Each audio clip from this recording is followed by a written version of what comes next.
You can perfectly run a complex, high-stakes business meeting in English, but the second you try to explain why you're upset, you suddenly sound like a 5-year-old. Oh my God, yes. It is just one of the most universally frustrating experiences for anyone navigating a second language. Welcome to English Unfiltered. I'm Alex. And I'm Jamie. Today, we're doing a deep dive into this massive psychological gap between who you actually are and who you sound like when you speak English. Right, because, think about talking through your morning routine or, giving a standard project update at work. You already have the scripts for those scenarios. Yeah, exactly. It's automatic. But expressing a complex emotion. That requires nuance. It requires you to be spontaneous and honestly vulnerable. Which is terrifying. It's like driving... Right. Talking about your weekend is driving on an empty highway, but expressing vulnerability.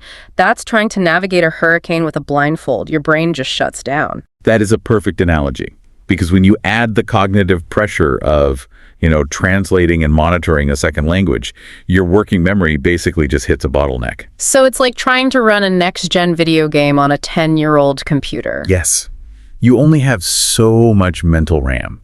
If, 80% of your processing power is being used just to conjugate verbs and find the right nouns. You literally don't have enough RAM left to render complex emotional nuance. Exactly. The system crashes. And because of that system crash, we unconsciously adopt this defense mechanism called personality shrinking. Personality shrinking? That sounds intense. So filtering yourself. Yeah, you realize you don't have the mental RAM, so you start filtering. You simplify your humor, you water down your opinions, you basically flatten your personality just to, successfully get the sentence out. Okay, wait, but I have to push back on this a little bit. Isn't this really just a vocabulary problem? If a learner just spent more time memorizing advanced adjectives for their feelings, wouldn't this whole issue just go away? You would totally think so. But the behavioral data shows otherwise. It's entirely psychological. Wait, really? So it's not a lack of words? Not at all.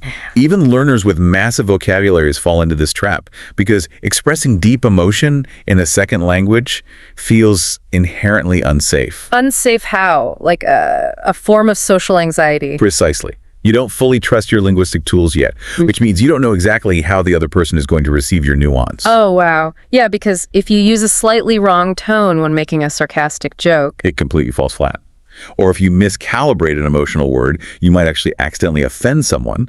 So your brain just goes into survival mode and says, danger, keep it simple. So this lack of emotional safety, this fear of misfiring, is exactly why highly articulate people adopt that really frustrating childish communication style. Yes. They actively avoid deep conversations, disagreements, or any real emotional risks. They just retreat to safe ground. Right, they stick to shorter thoughts like, I'm mad, that is bad. But the emotional frustration of that has to be just wild.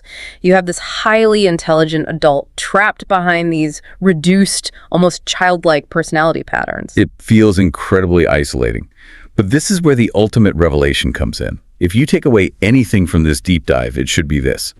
You are not less intelligent in English. That really needs to be highlighted. It is not a drop in intelligence, it's a bottleneck in processing. You simply have less emotional freedom available in real time. Your brain is prioritizing survival and clarity over, your actual personality. Which completely redefines how we should even think about fluency. We usually treat fluency as just speaking quickly without grammar errors. Yeah, maybe real fluency is finally having the emotional freedom to sound like your true self. Upgrading your mental RAM so you don't have to shrink who you are to fit into a sentence. So here's a challenge for your next English conversation. Just pay attention to those moments where you choose a safe response instead of a true one. Right. Ask yourself, are you hiding your real personality just to avoid feeling vulnerable? Next time you're tempted to sound like a 5-year-old just to survive the interaction, ask yourself what it would take to risk sounding like the adult you actually are.